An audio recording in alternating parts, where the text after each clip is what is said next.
Ultima is a series I wish I could say defined my childhood, but it did not. For a long time, it remained to me as a series I knew was critically acclaimed and had garnered a large fan base.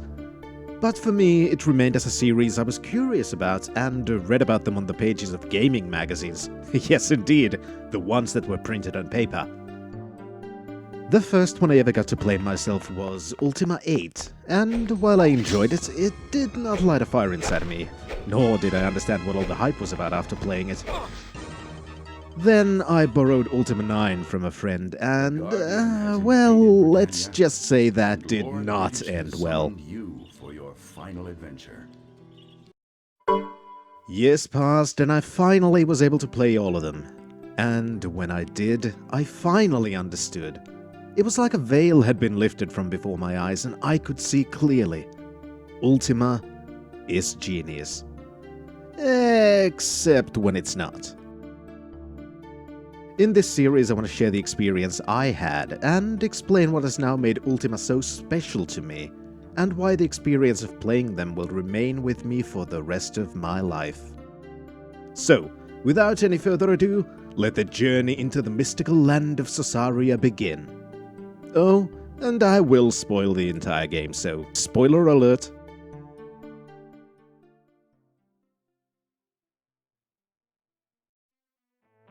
Ultima, or as it's now known, Ultima I: The First Age of Darkness, is a video game created by the programmer, adventurer, astronaut Richard Garriott during his time at the University of Texas, ensuring that every gamer student of the future would feel envy at this stroke of genius that created a genre-defining video game series.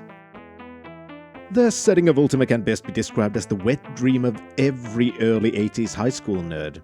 The world of Ultima seems on the surface to be a very basic Tolkien-esque fantasy world.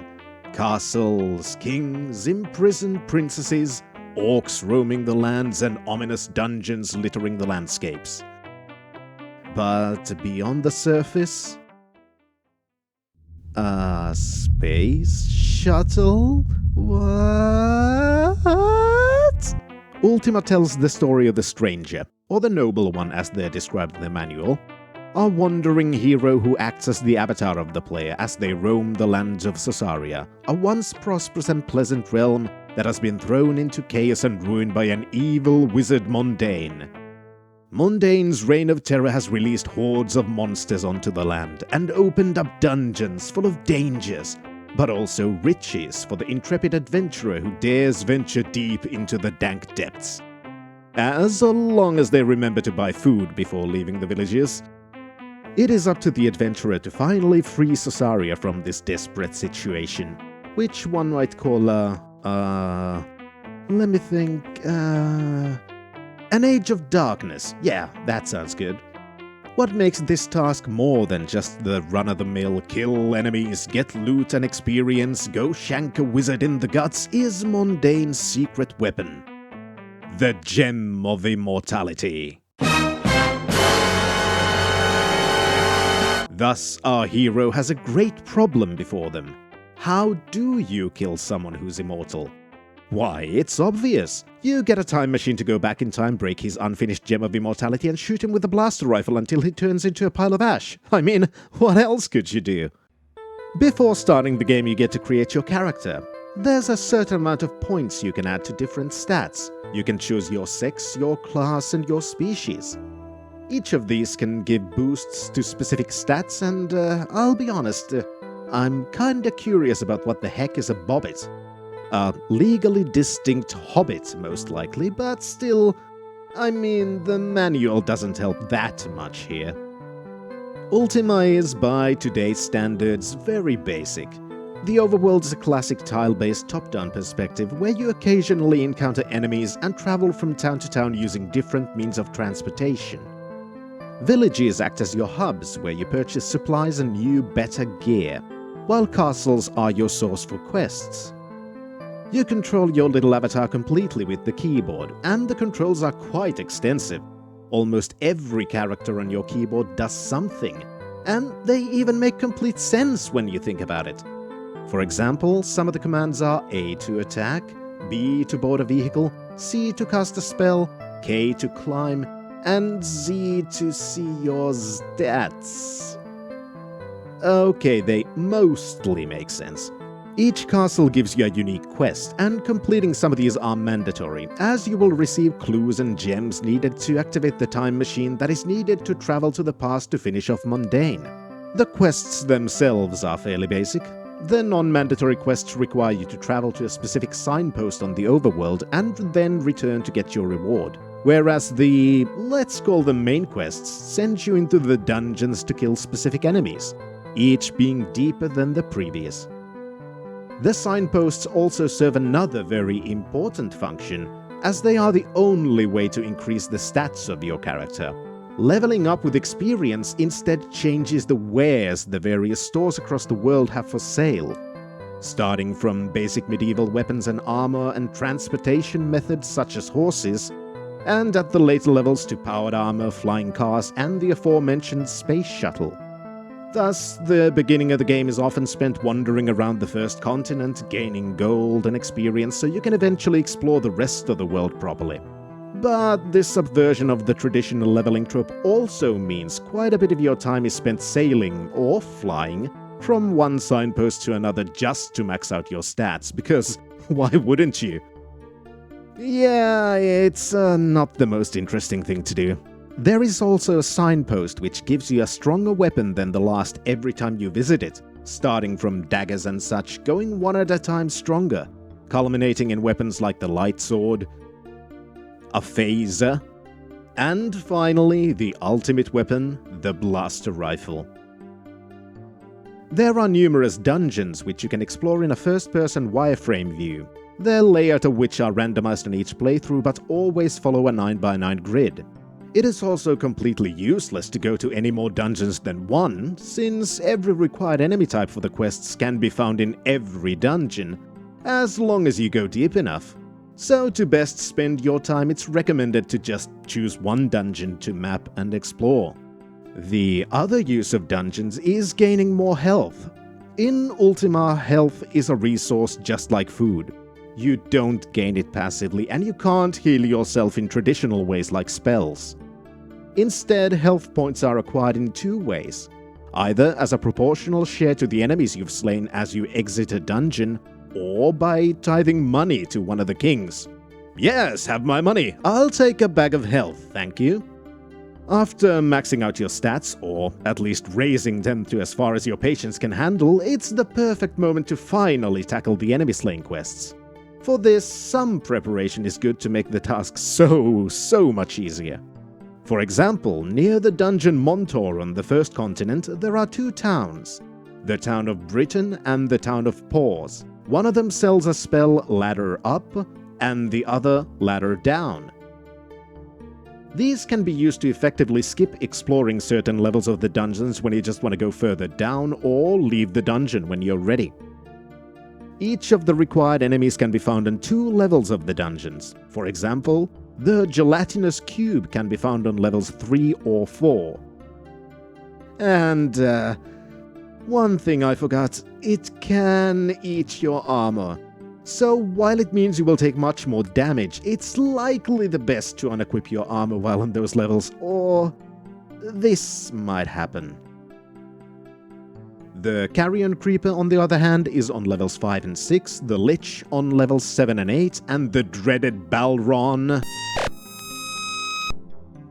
Okay, dreaded by those not wearing science fiction armor and futuristic blaster weapon, is found on level 9. After slaying all of these beasts, it's time to return to the kings to get your well-earned rewards. The kings, pleased with your success, each give you one of the time machine gems, and break the fourth wall and tell you that it's needed to win the game. Now, as long as you have enough gold and you're rocking your blaster rifle and a suit of powered armor, it's time to go to the local blacksmith to buy yourself a space shuttle. And you do need a lot of gold, 1,500 or 2,000 if you want to be safe. Launching into space, you find a space station orbiting the planet. This is your base of operations from which you start exploring the star map in search of enemies to shoot down. And also the reason why you need all that gold. Each time you dock at the space station, you need to pay a docking fee of 500 gold. And you do need to dock, since this is your only way to change the ship you're using, and also refuel the one you're currently in. You're given 3 choices of ships. The space shuttle in which you arrived in is the first, and it's not suited for long-range space travel, or combat for that matter. The second, a quite bulky-looking ship which does have a good range but isn't that good at combat. And the third, a somewhat familiar-looking and sleek combat vessel which I recommend using in your quest to become a space ace.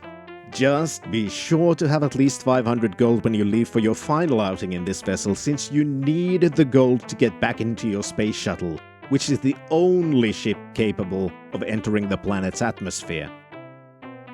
The space segment is played in 2 views, the front and top views. In the top view, which you enter the space in, you can change the direction and speed of your vessel. Left and right turn your ship clockwise and counterclockwise, and up and down change your velocity. This is an important mechanic to learn well, since you need to be exact when you dock into the space station. Even 1 pixel off and your ship bounces away, damaging your ship by a huge amount. And it's also necessary for the space exploration. In the map view, you see several different symbols. There's empty space, space stations, suns, and sectors with enemies. You travel between these sectors by first changing the velocity and direction of your vessel in the top view, then going into the front view and initiating a hyperspace jump. You'll move to the sector which is adjacent to the sector you're currently in the direction where your ship was moving in the top view. So to move up, your ship must be moving up, and so on. Mastering these controls, you're able to explore space and destroy 20 or so vessels that are definitely not familiar looking in any way, shape or form, until you become a space ace, which is required to rescue a princess. After all, a fine lady would not go out with any random guy who can't properly use their space shuttle. Landing back in Caesarea, not much more remains. You go to a castle, brutally murder a jester taunting you about how they have the key, murder some guards, free the princess, murder some more guards, and flee with her. She's then so grateful that she gives you some pocket money and reveals the location of her time machine, which you find just laying around in the woods. Then you enter the mysterious vessel, insert the gems, travel back in time, and face your greatest enemy, the evil wizard Mondane. Try as he might, as long as you've spent some 20 minutes maxing out your stats and getting the best gear, he stands no chance against you, which, unfortunately, he also seems to realize, and turns into a bat and runs around the map, forcing you to chase him. For a long, long, long time.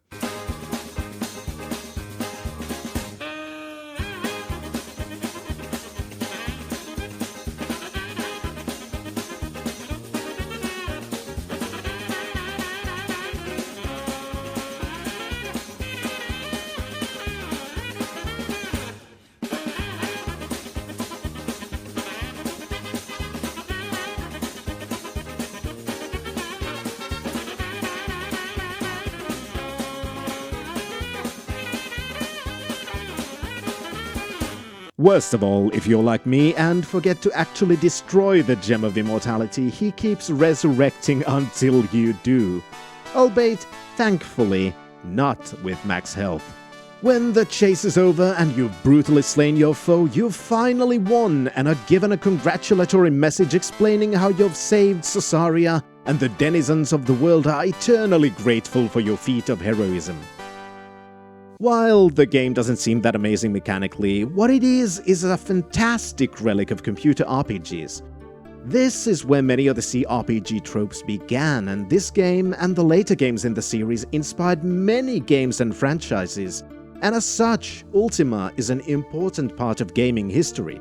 There are barely any characters to interact with, basically just the kings, the merchants, and, well, that's about it. There's no real talking system either, and the game's length consists mostly of dungeon crawling. The story as well is mostly told in the manual, and the rest you have to put together yourself from the minuscule amount of text that actually fit on the disc. Some hints and lore are supposed to be given by the tavern keepers in town, but while recording footage for this video, all I managed to do was get drunk and be seduced by a lady in the tavern who took hundreds of gold each time that happened. So, unfortunately, I'm unable to show those hints, but they exist! At least in the Ultima transcript. But even so, the world built behind the scenes is full of life and lore, even if very little of it was capable of being in the game due to technical limitations. So for anyone who might be interested in Ultima, reading the manual thoroughly is a must. There's not much to say about the graphics. The footage is from the remake version that came out several years after the original Apple II version, so there's actually multiple colors this time. And you do have your eyes so you can make your own mind, unless you've been listening to this, in which case, yeah, the graphics are traditional, very basic tile-based pixel art. The sound, on the other hand, well, technically even the game doesn't claim there is sound, but instead calls it quite unceremoniously noise. On the PC version, it's beeps and boops and such generated by a PC speaker, so definitely not something to write home about. As the first game in the series, it's easy to dismiss this as an ancient relic, a very simple RPG with barely any features, which, admittedly, I do understand.